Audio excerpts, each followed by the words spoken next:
Welcome back everyone. Today we are going to start chapter 13 sound. How do you come to know that a period is over in our school? So you can come to know easily that someone at your door when he knocks or you hear the sound of the doorbell. Most of the time you can make out that someone is approaching you by just hearing the footsteps. So you might have played a game called hide and seek. In this game a person is blindfolded and how has to catch the remaining players. So how is the blindfolded person able to guess which player is closest to her? So you can see sound plays an important role in our lives. It helps us to communicate with one another. We hear a variety of sounds in our surroundings. Make a list of sound you hear in your surroundings. In the music room of your school, you hear the sounds produced by musical instruments like flute, tabla, harmonium, etc. as in figure 13.1. How is sound produced? How does it travel from one place to another? How do we hear sound? Why are some sounds louder than others? We shall discuss such questions in this chapter. So you can see some musical instruments in the figure. So 13.1, sound is produced by a vibrating body. Touch the school bell when not in use. What do you feel? Again touch it when producing sound. You can feel it vibrating. So activity 13.1, take a metal plate or a pan, hang it at a convenient place in such a way that it does not touch any wall. Now strike it with a stick. So you can see in figure 13.2 striking a pan. So do you hear a sound? Touch the plate or pan gently with your finger. Do you feel the vibrations? Again strike the plate with the stick and hold it tightly with your hands immediately after striking. Do you still hear the sound? Touch the plate after it sounds. Stop producing sound. Can you feel the vibration now? So activity 13.2, take a rubber band, put it around the longer side of a pencil box as in figure 13.3. Insert two pencils between the box and the stretch rubber. Now plug the rubber band somewhere in the middle. Do you hear any sound? Does the band vibrate? So 13.3, plucking the rubber band. As you learnt in class 7th, the to and fro or back and forth motion of an object is called vibration. When a tightly stretched band is plugged, it vibrates and produces sound. When it stops vibrating, it does not produce any sound. So activity 13.3, take a metal dish, pour water in it, strike it at its edge with a spoon. So figure 13.4 shows that. Do you hear a sound? Touch it. Can you feel the dish vibrating? Strike the dish again. Look at the surface of water. Do you see any waves there? So you'll see some waves. Now hold the dish. What change do you observe on the surface of water? Can you explain the change? Is there any hint to connect sound with the vibration of a body? So you can see here vibrating dish produces waves in water. So we see that a vibrating object produces sound. In some cases the vibrations are easily visible to us, but in most cases their amplitude is so small that we cannot see them. However, we can feel them. So activity 13.4, take a hollow coconut shell and make a musical instrument ektara. You can also make it with the help of a earthen pot as in figure 13.5. Play this instrument and identify its vibrating part. So you can see the ektara here in the figure 13.5. Make a list of familiar musical instruments and identify their vibrating parts. A few examples are given in table 13.1. Complete the rest of the table. So you can see 13.1 musical instrument and the vibrating part. So you can see musical instrument veena, stretch string, tabla, stretch membrane. So like you can add more musical instrument like guitar and others. So many of you might have seen the manjira, the ghatam and the note mud pots and the kartal. These musical instruments are commonly used in many parts of our country. These instruments are simply beaten or struck as in figure 13.6. Can you name a few other musical instruments of this type? So you too can make a musical instrument. So here is a ghatam, here is a manjira in the figure 13.6, few more musical instrument. So activity 13.5, take 6 to 8 bowl of or tumblers, fill them with water up to different levels, increasing gradually from one end to the other. Now take a pencil and strike the bowls gently. Strike all of them in successions. You will hear pleasant sounds. This is called Jal Tarang. So you can see he is making Jal Tarang. So when we pluck the string of an instrument like the sitar, the sound that we hear is not only that of the string, the whole instrument is forced to vibrate, and it is the sound of the vibration of the instrument that we hear. Similarly, when we strike the membrane of a mridangam, the sound that we hear is not only that of the membrane but of the whole body of the instrument. So when we speak, does any part of our body vibrate? So Pahli has a question. So 13.2, sound produced by humans. So speak loudly for a while and or sing a song or buzz like a bee. Put your hands on your throat as shown in the figure 13.8. Do you feel any vibration? In human, the sound is produced by the vocal box or the larynx. Put your finger on the throat and find a hard bump that seems to move when you swallow. This part of the body is known as the voice box. It is at the upper end of the windpipe. Two vocal cords are stretched across the voice box or larynx in such a way that it leaves a narrow slit between them for the passage of air. So you can see in figure 13.8, you can see here vocal box of humans. So you can see here is the vocal box. When the lungs force air through the slit, the vocal cords vibrate, producing sound. Muscles attached to the vocal cord can make the cord tight or loose. When the vocal cord are tight and thin, the type or quality of voice is different from that when they are loose and thick. So let us see how the vocal cord functions. So activity 13.6, take two rubber strips of the same size. Place these two pieces one above the other and stretch them tight. Now blow air through the gap between them. So you can see in figure 13.9a, as the air blows through the stretched rubber strip, a sound is produced. You can also take a piece of paper with a narrow slit and hold it between your fingers as shown in the figure 13.9b. Now blow through the slit and listen to the sound. Our vocal cords produce sound in a similar manner. So you can see working of our vocal cord through the examples as in figure A and B. So the vocal cord in men are about 20 millimeter long. In the woman they are about 15 millimeter long. Children have very short vocal cords. This is the reason why the voice of man, woman and children are different. So 13.3, sound needs a medium for propagation. When you call up for your friend who is standing at a distance, your friend is able to hear your voice. How does the sound propagate or travel to her?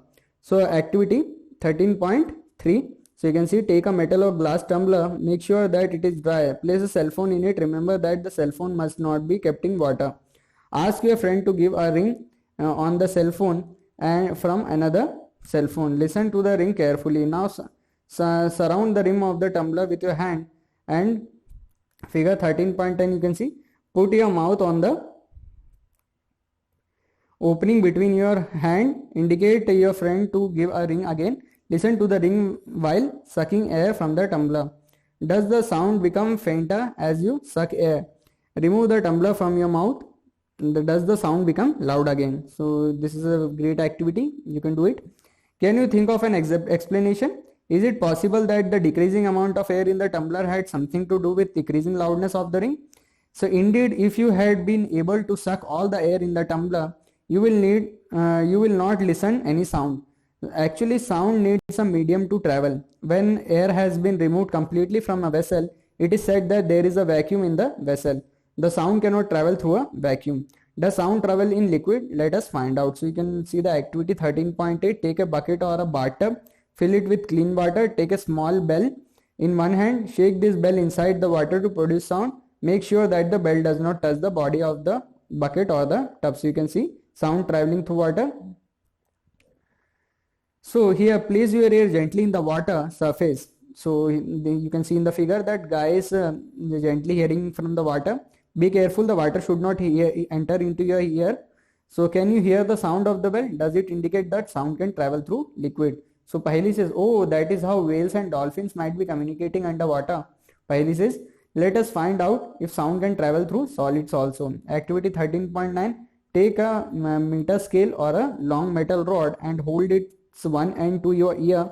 Ask your friend to gently scratch or tap at the other end of the scale. So you can see in 13.12, sound traveling through a meter scale.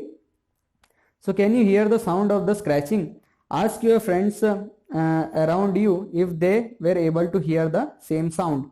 So you can also perform the above activity by placing your ear at one end of the long wooden or metallic table and ask your friend to gently scratch the other end of the table, as in figure 13.13. So you can see 13.13, sound can travel through solids. So we find that the sound can travel through wood or metal. In fact, sounds can travel to any solid. You can perform interesting activities to show that sound can also travel through strings. If have you ever made a toy telephone? So you can see in figure 13.14, a toy telephone. Can you say that sound can travel through string? So you can see they are talking to each other through a string. We have learned so far that the vibrating object produces sound and it is carried in all direction in a medium. The medium could be a gas, liquid or solid. How do we hear it? So you can see here. So 13.4, we hear sound through our ears. The shape of the outer part of the ear is like a funnel. When sound enters it, it travels down a canal at the end of which there is a thin stretched membrane. It is called the eardrum. It performs an important function. To understand what the eardrum does, let us build a tin can model of the eardrum. So activity 13.10. Take a plastic or tin can, cut its ends and stretch a piece of rubber balloon across one end of the can and fasten it with a rubber band. Put 4 or 5 grains of dry cereals on the stretched rubber. Now ask your friend to speak hooray hooray. And so from the open end, then figure 13.15 shows that. Observe what happened to the grain. So you can see the grain is vibrating. Why do the grains jumps up and down? So you can see this is the process of understanding the action of the eardrum. So the eardrum is like a stretched rubber sheet. Sound vibration make the eardrum vibrate. So you can see in figure 13.16, the eardrum sends vibration to the inner ear. From there the signal goes to the brain. That is how we can hear. So you can see here the inner ear. This is the eardrum. So this is the inner ear. So this is the diagram of human ear. We must never put a sharp point or a hard thing into our ear. It can damage the eardrum. So you can see it can damage our eardrum. The damaged eardrum can impair the hearing. So for 13.5, amplitude, time period and frequency of a vibration. We have learned that the to and fro motion of an object is known as vibration. This motion is also called oscillatory motion. You have already learned in earlier classes about the oscillatory motion of its and its time period. The number of oscillation per second is called the frequency of an oscillation. So you have learned that frequency is expressed in hertz. Its symbol is Hz. A frequency of 1 Z is 1 oscillation per second. If one object oscillates 20 times in 1 second, what would be its frequency? To it will be 20 hertz. So you can recognize many familiar sounds without seeing the object producing them. How it is possible? These sounds must be different to enable you to recognize them. Have you ever thought what factors make them different? Amplitude and frequency are two important properties of any sound. Can we differentiate sound on the basis of their amplitudes and frequencies? So loudness and pitch, activity 13.11. So take a metallic tumbler and a tablespoon. Strike the tablespoon gently at the brim of the tumbler. So you can see a thermocol ball touching the vibrating glass tumbler in the figure 13.17. Here the sound produced. Now bang the spoon on the tumbler and here the sound produced again. So you can see, is the sound louder when the tumbler is struck hard? So now suspend a small thermocol ball touching the rim of the tumbler. So you have seen in the figure. Vibrate the tumbler by striking it.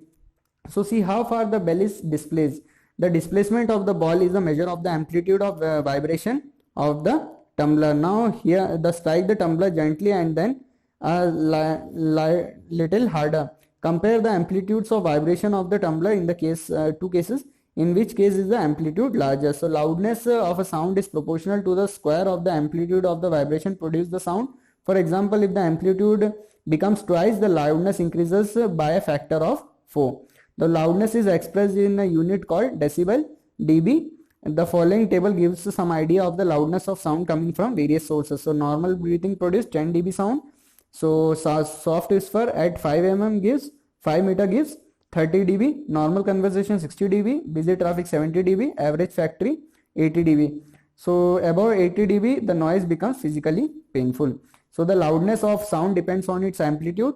When the amplitude of sound vibration is large, the sound produced is loud. When the amplitude is small, the sound produced is feeble. So compare the sound of a baby with that of an adult. Is there any difference? Even if two sounds are equally loud, they differ in some way. So let us see how. I wonder why my voice is different from that of my teacher. So Bojo says that the frequency determines the shrillness or pitch of a sound. So if the frequency of vibration is higher, we say that the sound is shrill and has a higher pitch.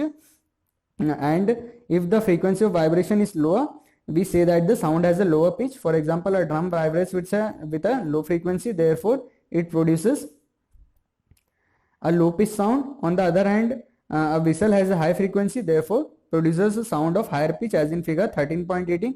A bird makes a high pitched sound, whereas a lion makes a low pitched roar. However, the roar of a lion is very loud while the sound of the bird is quite feeble. Every day you hear the voice of children and adults. Do you find any difference in their voices? Can you say that the frequency of the voice of a child is higher than that of an adult? Usually the voice of a woman has a higher frequency than that of a man. So you can see here audible and inaudible sound. So we know that we need a vibrating body for the production of sound. Can we hear the sound of all vibrating bodies? The fact is that sounds of frequency less than about 20 vibration per second, 20 hertz, cannot be detected by the human ear. Such ears are called inaudible. So such sound are inaudible.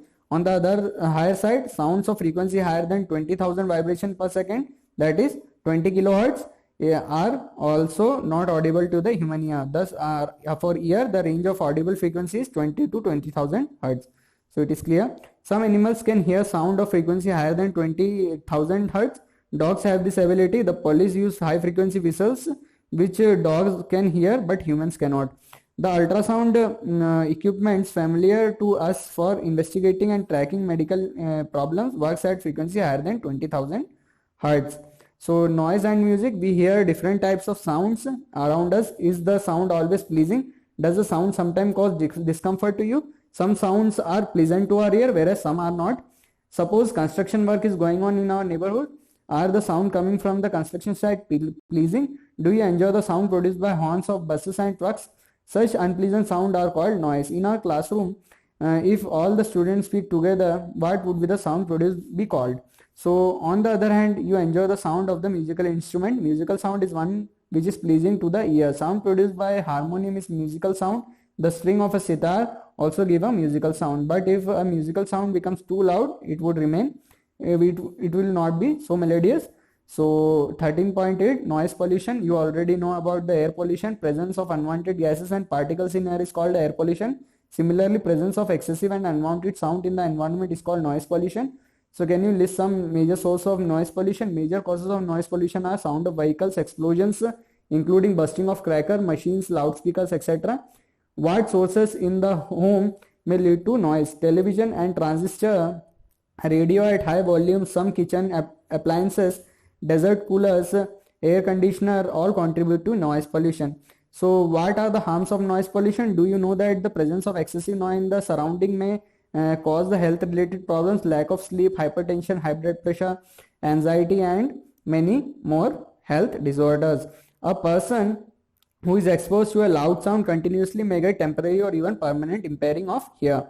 So measures to limit noise pollution. To control noise, we must control the source of noise. How can this be achieved? For this, silencing device must be installed in aircraft engines, transport vehicles, industrial machines, and home appliances. So how can the noise pollution be controlled in a residential area? So all noisy operation must be conducted away from any residential area. Noise producing industry should be set up away from such areas. Use of automobile horn should be minimized. TV and music system should be run at a low volume. Trees must be planted along the roads and around buildings to cut down the sound reaching the residents, thus reducing the harmful effect of noise pollution. So hearing impairment. Total hearing impairment, which is rare, is usually from birth itself. Partial disability is generally the result of a disease, injury, or age. Children with impaired hearing need special care. By learning sign language, such children can communicate effectively because speech develops as the result of hearing. A child with a hear loss may have defective speech also. Technological devices for the hearing impairment have made it possible for such persons to improve their quality of life.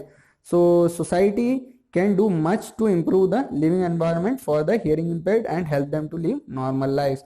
So this was a note for hearing impairment, and from this the chapter is finished, and we shall start the next chapter in the next class.